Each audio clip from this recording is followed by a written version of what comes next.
Hai cái tia được.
Đồ ăn nước uống chắc không cần đâu anh nhỉ, không cần gửi chứ. Đồ ăn nước uống á.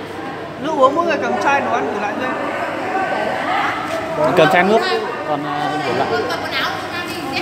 Một mang chai nước, 2 chai đi. 2 chai. Nước cam của mình đâu? Cam bên dưới.